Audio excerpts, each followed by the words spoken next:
Hi, and welcome. You're listening to the X22 Report. My name is Dave, and this is episode 1285A, and today's date is May 21st, 2017, and the title of the episode is The Market is Overvalued and Manipulated to Keep the People from the Truth. Now, before I get started, I just want to make an announcement. On Saturday, I uploaded an interview with Harley Schlanger. It is on the X22 Report Spotlight YouTube channel, and he talks about what Trump is trying to do with America and why the deep state is trying to stop him. So if you want to see that interview, go over to the X22 Report Spotlight YouTube channel, or you can come over to the X22Report.com site, scroll down a little bit, look over to your right-hand side, you'll see the video there, or you can go to newssentinel.com, same thing, scroll down a little bit, look over to your right-hand side, and you can play the video right on the site. Let's get into the economic collapse financial news. Now, as we know, since the financial crisis, the government, the central banks, they have been manipulating the data and making everyone believe that we've recovered. Now, this is one gigantic illusion. And since this time, we see that food stamps, well, that has just completely skyrocketed. The amount of debt that people hold today has reached the 2008 crisis. People are using their credit cards like crazy. They're purchasing cars, getting further and further into debt.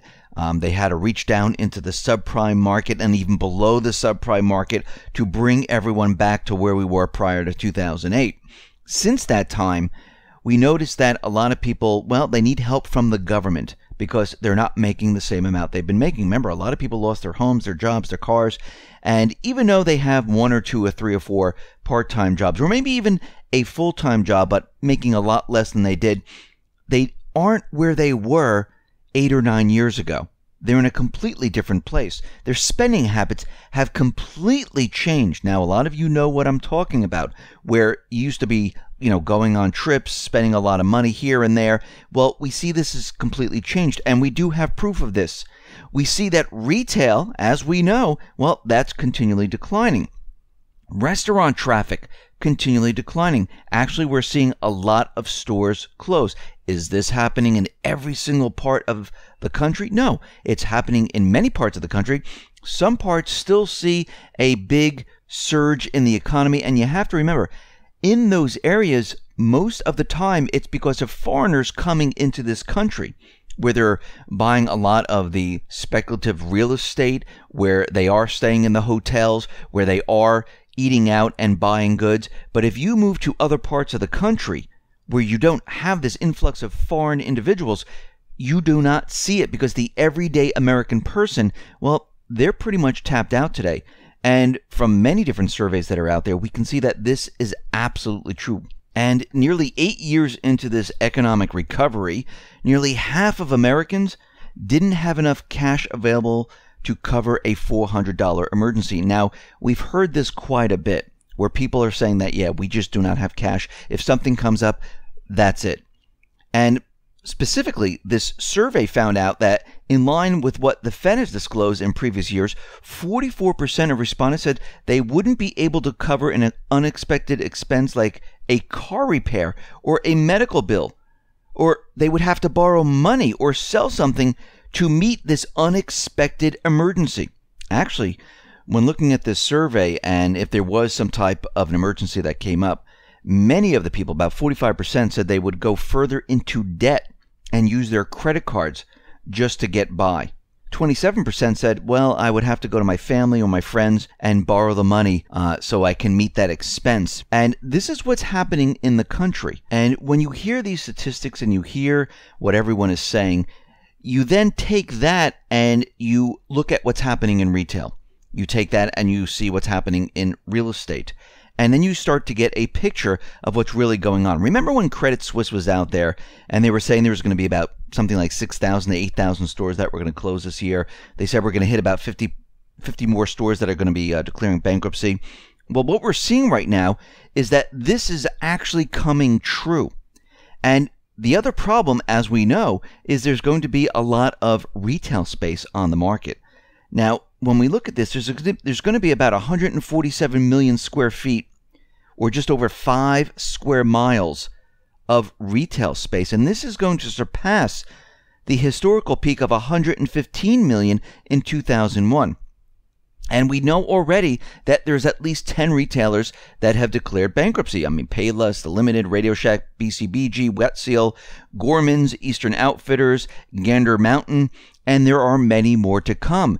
And what's happening is the list that Fitch has, that list continually gets bigger and bigger and bigger. Why is this? It's because the everyday person cannot go out and purchase retail. No, they're not going to online and saying, oh, instead of me driving to the store, I'm just going to purchase this online.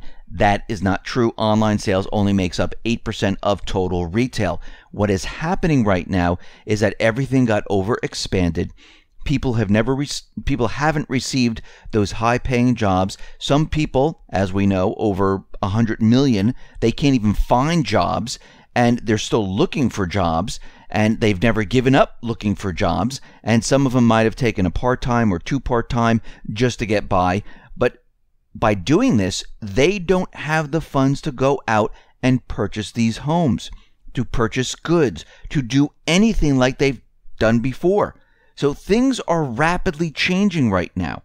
We actually see this on farms right now. When it comes to agricultural debt, the numbers aren't as big as, housing and student loans and things like that. But what we see right now is how bad it is in the agricultural realm for farms. And what we're seeing right now is that from the fourth quarter of 2014 to the first quarter of 2017, delinquencies have soared by 225% to 1.4 billion. And this is according to the board and governors of the Federal Reserve. And it just released a report on this and saying that delinquencies and charge-offs at all banks have just completely surged to the highest amount since the first quarter of 2011. And this tells us that it's not just retail, but this is another sector that is in trouble. And what's happening is it is spreading across the country, and it is just going to get worse and worse. Farmland values, they've surged for the 3 decades, but now are in decline in many parts of the U.S. And in terms of loans associated with farmland, delinquencies, well, they've soared 80% from the third quarter of 2015 to the first quarter of 2017, reaching $2.15 billion.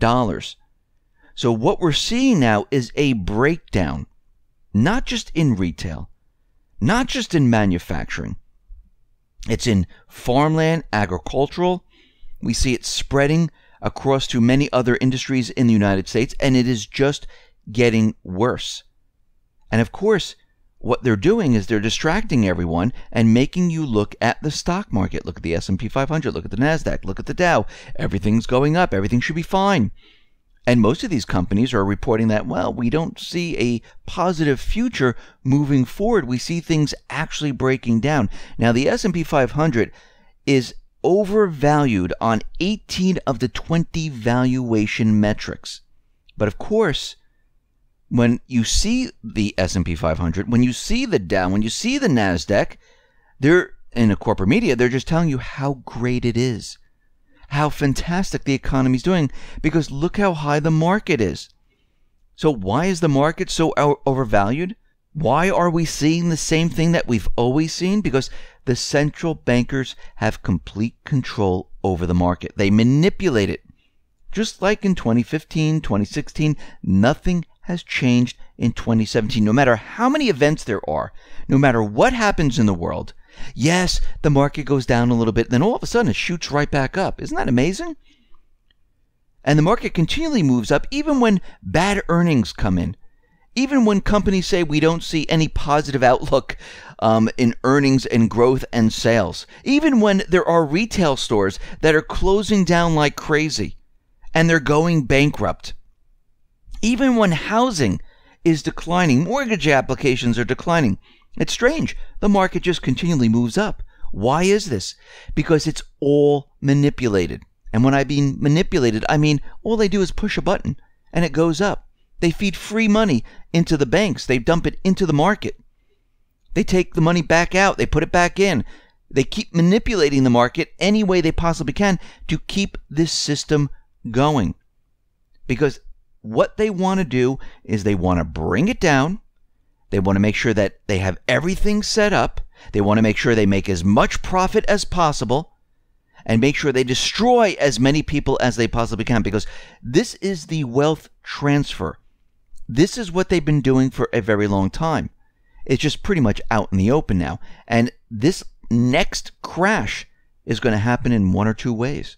It's going to happen by the central banks, or Trump is going to formulate a plan to bring it down, which I believe he is doing right now in the background. And many people say, no, that's not what he's doing. He is not doing this in the background. He's working for the bankers. He's working for these people. He's trying to start war. No, he's doing everything in the background.